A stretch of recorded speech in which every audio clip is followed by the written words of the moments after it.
What's up, Internet? Big J with Big J's Extreme Fitness. How not to get taken advantage of. Man, I had a good day yesterday until I went to this one mechanic shop, repair shop, whatever you want to call it, and I wanted to do a rant video at first. I was so pissed off when I left that store, but instead of utilizing my platform to call a company out, I wanted to utilize it to help you guys, okay? I'm not here to talk about what happened in the regards of saying that that company is a bad company and never use that company. I want to educate you guys on how you can go about your life and the businesses that you come across and not being taken advantage of in certain situations or all situations.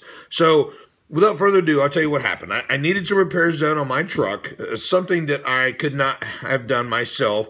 My background, I was a mechanic since I was in junior high, working on my farm with my dad. Was a mechanic at a gas station in high school, actually went to college for automotive engineering, got a degree, ASE certified in several lines, and had a four-wheel drive shop, part owner of a four-wheel drive shop for a while, and still can check the oil, basically. Nowadays, you can't even raise a hood without reading instructions, so a lot of things that I have done are from one of my best friends that owns a mechanic shop down the road. I do some of the stuff myself, as well as take it to other shops when my best friend's too busy to work on my truck. Or cars. So going back to what happened, there was something that needed to be done to my vehicle that, again, I've done this before. I'm actually certified in that job that needed to be done. But I, of course, don't have the machinery to do so or the actual tools. Went to a shop, had heard about this shop from another company, and I was referred to this shop because it was so cheap. Usually what was needing to be done cost anywhere from $75 to $100. They were advertising special for $50 to $70.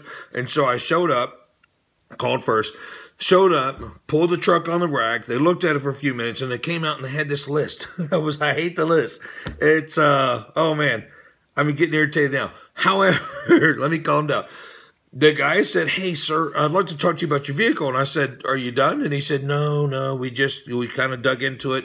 And this is the list. I mean, it was like all the way down that needs to be done before we do, what you're wanting us to do. And I said, "No, actually, no, just do what I asked you to do, please."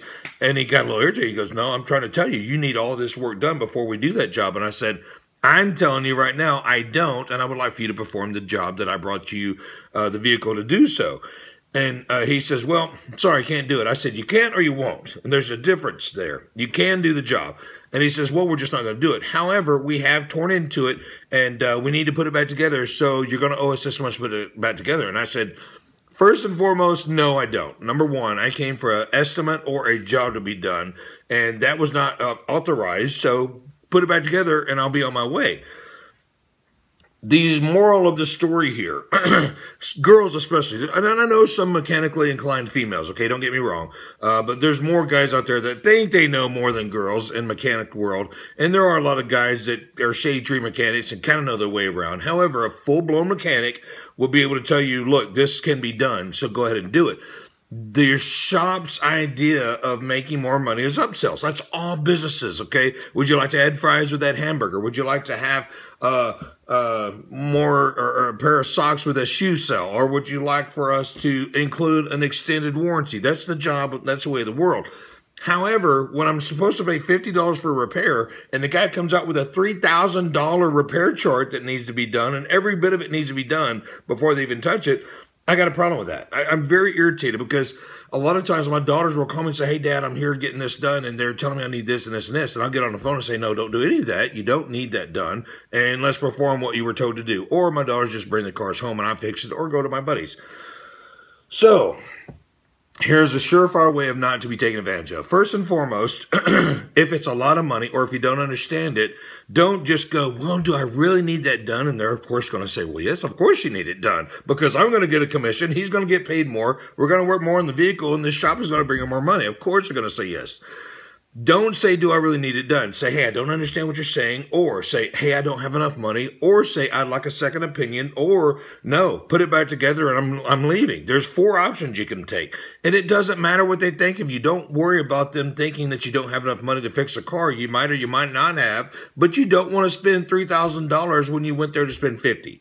Okay, so get it all put back together. If they took it apart, tell them to pull it off the rack if it's still on the rack, and leave and go get a second opinion from somebody that knows what they're talking about, not a sales shop. Okay, I was so irritated yesterday when they pulled it off. They cranked it without letting the glow plugs warm up, and then when he was pulling it backwards, he put it straight in drive out of reverse without even mashing a brake, and then killed it while it was still in gear.